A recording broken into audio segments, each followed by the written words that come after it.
My name is Olivia, and I learned early that family isn't always the supportive foundation it's cracked up to be. For years, I weathered the sideways glances, the whispered critiques, and the not-so-disguised jabs at my online business. Madison was the golden child, the one who could do no wrong. I could still hear the echo of the day I told my family I was leaving my corporate job to pursue something of my own. We were gathered around the dinner table for Sunday dinner, a tradition Mom insisted on keeping alive, even if half of us hadn't lived under the same roof for years. "I'm starting my own company," I said, my voice barely steady despite the storm in my chest, an e-commerce platform focused on sustainable home goods. The room fell into a silence that felt like a physical weight pressing down on me. My father's fork hovered in midair. Mom's smile, always so practiced, faltered, shifting into something resembling concern. "And Madison?" She laughed. "An online shop," she scoffed, wiping away tears of laughter. "You're leaving a six-figure job at Goldman Sachs to sell eco-friendly soap." "It's not just soap," I began, but she cut me off with a dismissive wave. "Right, just like when you thought you could be a professional photographer in high school," she teased, her voice thick with condescension. "What was that, a disaster?" Of course. I remembered. Madison never let me forget how I'd spent my savings on a camera, only to watch my photography business collapse within months. But this time felt different. I had a plan, I had done the market research, and, most importantly, I had a vision. Dad cleared his throat. "Olivia, sweetheart. Are you sure? Your job at Goldman is stable, prestigious, you're on track for senior management." "I've thought this through," I said, my words steady despite the knot in my stomach. "The market for sustainable goods is growing fast. I've already secured partnerships with several artisanal manufacturers." "Artisanal manufacturers?" Madison interrupted, her voice dripping with mockery. "You mean people making soap in their garages?" Mom reached over to pat my hand, a gesture meant to comfort but only deepened the ache inside. "Sweetheart, we just want the best for you. Look at Madison, she's thriving, executive VP at 32, a role model." I pulled my hand back, feeling the sting of old wounds. Madison had always been the bar against which my family measured success, her prestigious MBA, her meteoric corporate rise, her glossy wedding to a venture capitalist. Everything about her seemed flawless. "My decision's made," I said softly but with unwavering resolve. "I'm starting next month."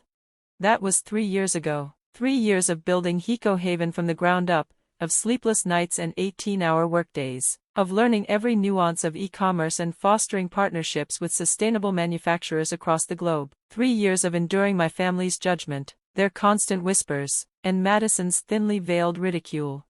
But what they didn't know was that Eco Haven wasn't just a shop. It was a carefully crafted platform designed to connect eco-conscious consumers with verified sustainable producers. We didn't just sell products, we were creating a marketplace that was changing the way people bought and sold sustainable goods. But I let them believe I was still selling soap.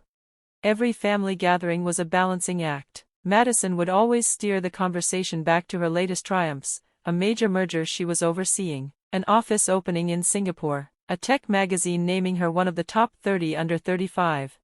"How's your little shop doing?" "Olivia?" she'd ask, her voice sweet with feigned concern. "Still managing to keep the lights on?" I'd smile, offering vague answers about steady growth, all while behind the scenes I was securing deals with major retailers, developing proprietary software for supply chain verification, and quietly acquiring smaller competitors. Last month's Sunday dinner was no different. Madison swept in late, as always, wearing a designer suit that probably cost more than what she thought I made in a year. "Sorry I'm late," Madison announced breezily, Air kissing everyone's cheeks as though she hadn't just spent the last hour making sure she had the perfect entrance. "Board meeting ran long. We're finalizing the details of our expansion into the Asian market." My mother's eyes lit up, a proud smile spreading across her face. "That's wonderful, darling, isn't it wonderful, Richard?" She nudged my father, who nodded with forced enthusiasm. "Very impressive," he said, his voice lacking the warmth it once had. "Your company's stock has been performing exceptionally well." Madison basked in their praise, eyes glinting with the same self-assured arrogance she'd always had. "Well, leadership is all about vision and taking calculated risks." She paused dramatically, then turned to me with that familiar, condescending smile. "Poor Olivia, still running that little online shop. You know, we're always hiring at TechFront. I could put in a good word for you, get you a real job."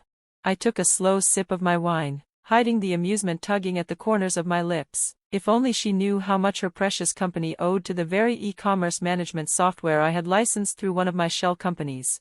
Thanks, but I'm doing fine, I replied, my voice calm, almost too casual. Madison laughed, loud and mocking. Fine, honey, you're 35, single, and selling organic dish soap on the internet. That's not fine, that's. She waved her wine glass dismissively, as though she couldn't quite find the words to express her disdain. Before I could respond, our mother chimed in, ever the peacekeeper. Madison, Don't be harsh. I'm sure Olivia's business is sustainable. She said the word like it was a foreign language, offering me what she likely thought was a supportive smile. I opened my mouth to speak, but Madison had already launched into a story about her latest meeting with investors from Shanghai. I let her ramble, watching her smile widen as she reveled in her own sense of superiority. She had no idea what I knew, what I'd been quietly building all these years. While she climbed the corporate ladder at TechFront, I had taken EcoHaven from a small, humble shop into a force to be reckoned with. Our proprietary blockchain-based system for verifying sustainable products had become the industry standard. Major retailers were lining up to partner with us, and venture capital firms were practically begging for a slice of the action. But the most delicious part of it all, I knew TechFront's expansion wasn't as smooth as Madison claimed. In fact, it was on the verge of collapse. I excused myself early that evening, claiming I had an early morning meeting. As I drove back to my penthouse, the one my family thought I could never afford, I felt a strange thrill. Madison's carefully constructed world was about to shatter, and she didn't even see it coming. 2 weeks later, I was sitting in my office, reviewing contracts for our upcoming European expansion, when my phone buzzed. Madison's name flashed on the screen, and for a moment, I almost didn't answer. She never called me unless it was to gloat. But something was different. Her voice, when she spoke, was shaky, unsteady. Olivia, I need to see you, it's important. I leaned back in my chair, staring at the glowing skyline through my office windows. It's 3 a.m., Madison. Please, she whispered, and there was a vulnerability in her tone I hadn't heard before. I need your help. That caught my attention. Madison had never admitted to needing anyone's help, least of all mine.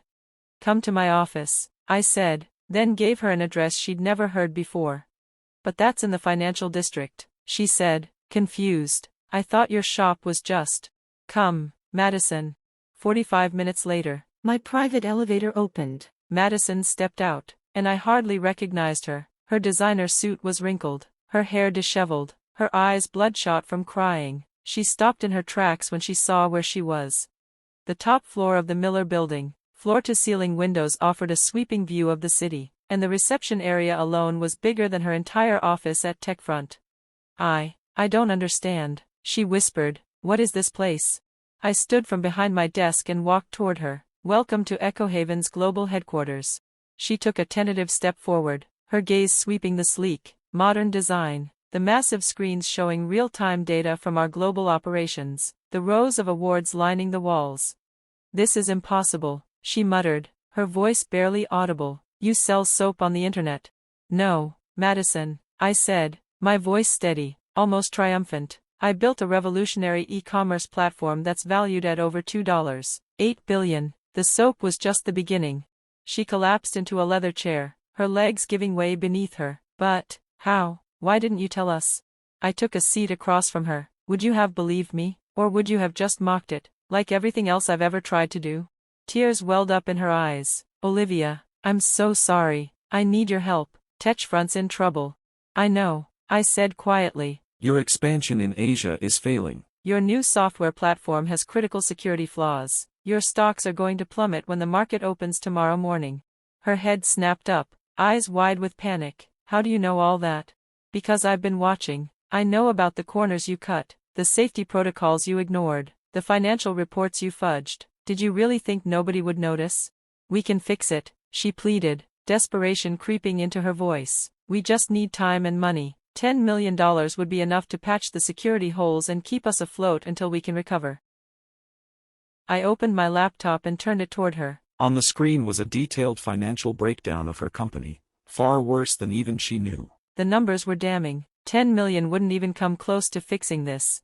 Madison, Your company needs closer to 50 million to survive, and that's assuming you can rebuild your entire security infrastructure in less than a month. Her eyes scanned the screen. And her face went white. How do you have these numbers? Even I haven't seen some of these reports. Because 3 months ago, When I saw what was coming, I started buying TechFront shares through various shell companies. I now own 18% of your company. Madison's hands trembled. Her lips parted in disbelief. Why? Why would you do that? I stood up and walked toward the window, looking out over the city, my city, the one I had quietly conquered while they all underestimated me. Because sometimes the best lessons come from our biggest failures. You needed to fail, Madison. You needed to understand that success isn't about titles, magazine covers, or impressing our parents. It's about building something real, something that lasts. She sank into her chair, her breath coming in shallow gasps. Please, she whispered, please help me. I'll lose everything. I turned to face her, my voice steady. No, Madison, you'll lose your title, your corner office, and your inflated sense of superiority, but you won't lose everything. You might gain something far more valuable, humility.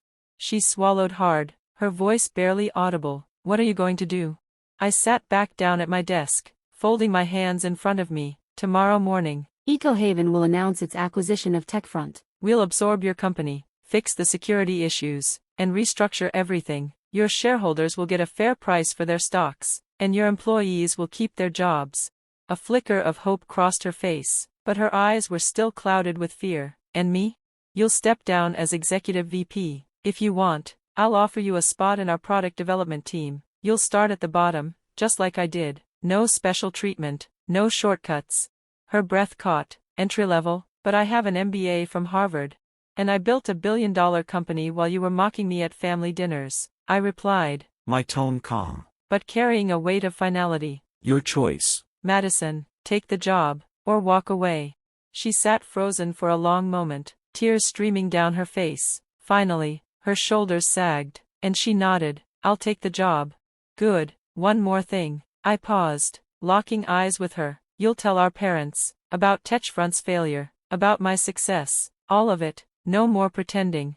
The next Sunday dinner felt nothing like the others. Madison, usually so poised and proud, sat silently while I presented the truth to our parents. My mother cried, apologizing profusely for ever doubting me. My father shook his head in disbelief, muttering under his breath about how he should have seen it coming. But the real shift came weeks later, when I visited our product development department. There, I found Madison, no longer in her perfectly tailored suits and flawless makeup. She was in a simple work shirt, sitting alongside people she would have once looked down on, people she now saw as equals. She was learning, she was struggling, and, for the first time in her life, she was earning her success rather than waiting for it to be handed to her. How's your little soap company doing? She asked when she saw me. But this time, there was no mocking tone. No sarcastic edge. Just respect, and maybe, for the first time, a little awe. I smiled, feeling the full weight of everything I'd built. We're doing just fine, Madison, just fine. As I walked away, I couldn't help but reflect on the journey. Sometimes, the biggest victories don't come from proving others wrong, they come from showing them a better way to be right. Madison had lost her company, but she was gaining something far more valuable, the chance to build something real. Something that would last. And me? I had finally stopped being the family disappointment and had become something better, someone who could teach rather than taunt, lead rather than follow, and succeed without needing anyone's approval but my own. The next time someone asks me about my little online shop, I just smile, because success doesn't always need to shout to be heard. Sometimes, the quietest businesses make the loudest statements, and the best revenge? It's not about proving others wrong, it's about showing them a better way to be right.